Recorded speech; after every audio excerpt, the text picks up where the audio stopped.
बच्चों, welcome to the my YouTube channel study girl Shruti. स्वागत है आप सभी का मेरे इस नए वीडियो में। देखिए, मैं आज आप लोग को class 12th UP board Hindi का कुछ मैं कहानी बताने जा रही हूँ, जो कि एक कहानी है, मतलब सारांश और कहानी। तो अब सारांश भी है, कहानी भी, मतलब कहानी भी है तो लिख सकते हैं और सारांश भी लिख सकते हैं। तो जिसकी ये कहानी है ध्रुव यात्रा, तो ध्रुव यात्रा की क्या ये कहानी है। तो चलिए देखते हैं। ये बहुत ही इंपॉर्टेंट है और इसको ये आप लोग के पूरा यूपी बोर्ड की जो एग्जाम होती हैं वो एग्जाम में जरूर आते हैं। तो 5 नंबर एकदम पक्का है, ये एग्जाम में आते हैं, 5 नंबर पूरा मिल जाएगा। तो इस कहानी को और सारांश को आप लोग पढ़ के जरूर जाइएगा। तो देखिए, इस कहानी से हमको क्या उद्देश्य मिलता है या फिर इस सारांश से हमको क्या उद्देश्य मिलता है। जैसे कि लिखा है, ध्रुव यात्रा कहानी के उद्देश्य पर प्रकाश डालिए, या फिर ध्रुव यात्रा सारांश के उद्देश्य पर प्रकाश डालिए। मतलब दोनों तरह से ये क्वेश्चन हो सकता है। तो देखिए, बहुत समय पहले की बात है, एक राजा थे जिनका नाम उत्तानपाद था। मतलब ये बोल रहा है बहुत समय पहले की बात है, एक राजा थे जिसका नाम था उत्तानपाद था। उनकी 2 रानियां थीं और वो जो राजा थे उनकी 2 रानियां थीं, जिन सुनीति और सुरुचि। मतलब कि 2 रानियां थीं। तो पहले एक का नाम था सुनीति और दूसरी का क्या नाम था, सुरुचि। सुनीति के पुत्र का नाम ध्रुव था और एक सुनीति थी जो उसका पुत्र था, उसका बेटा, उसका नाम क्या था, ध्रुव था।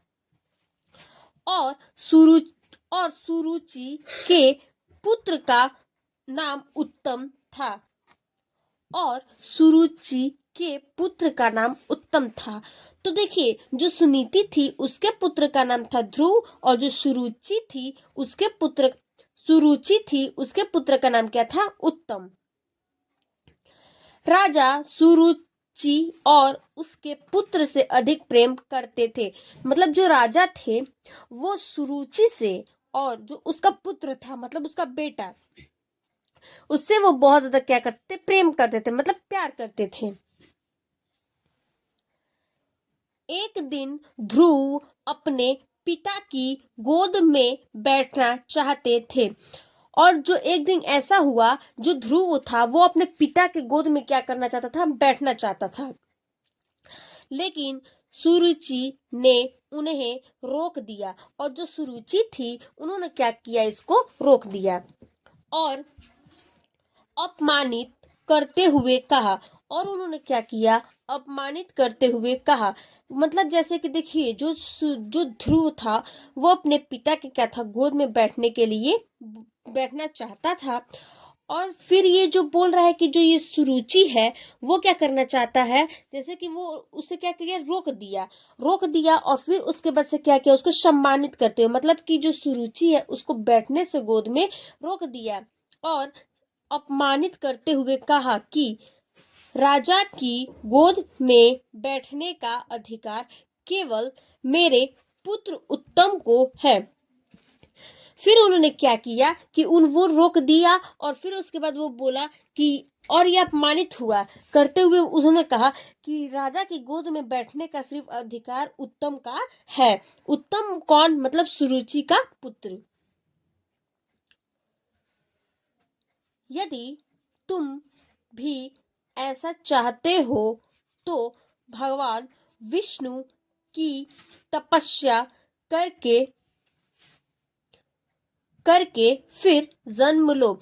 बोल रहा है कि अगर तुम ऐसा चाहते हो कि राजा की गोद में क्या करें, बैठे।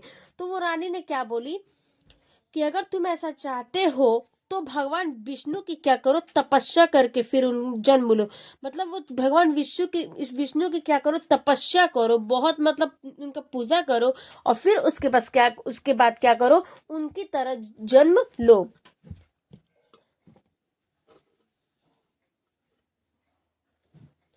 यह बात सुनकर ध्रुव बहुत दुखी हुए और जो ध्रुव था वो क्या किया, बहुत ज्यादा मतलब दुखी हुआ ये बातें सुनकर।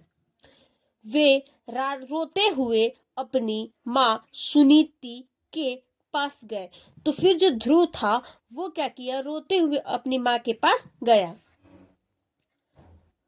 माँ ने उन्हें समझाया कि संसार में भगवान की सच्चा सहारा है।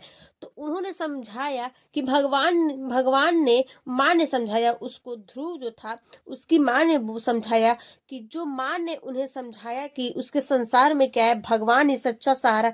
मतलब बोल रहा है कि अगर कुछ भी है तो उसका सहारा कौन है, भगवान ही है। और सच्चे मन से तपस्या करने पर वे अवश्य मिलते हैं। तो बोल रहे हैं कि अगर जैसे कि भगवान को क्या करना चाहिए, तपस्या करना चाहिए। अगर भगवान का कितना भी अगर तपस्या कोई मतलब करोगे या फिर सच्चे मन से उनकी तपस्या करोगे तो वो क्या होता है, अवश्य मिलते हैं। मतलब कोई भी उनका काम करने से वो क्या होता है, आपको अवश्य फल मिलेगा।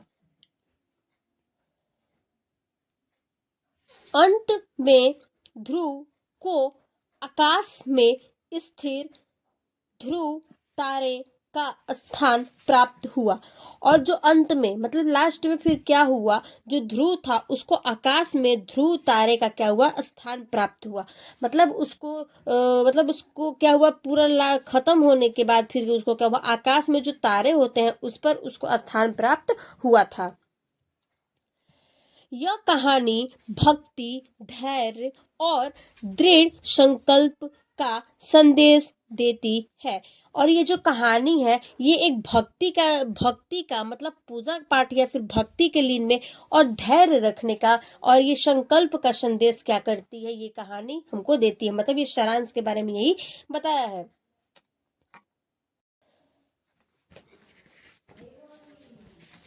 तो हमें ध्रुव यात्रा की सारांश में या फिर कहानी में यह शिक्षा मिलती है, जो व्यक्ति समय को पहचान कर धैर्य और मेहनत के साथ कार्य करता है वही जीवन में महानता बनता है। तो ये आपका बहुत ही इम्पोर्टेंस था सारांश, इसलिए ये ध्रुव यात्रा को आप लोग पढ़ के जरूर जाइएगा। तब अब हम लोग मिलते हैं नेक्स्ट वीडियो में, तब तक के लिए धन्यवाद।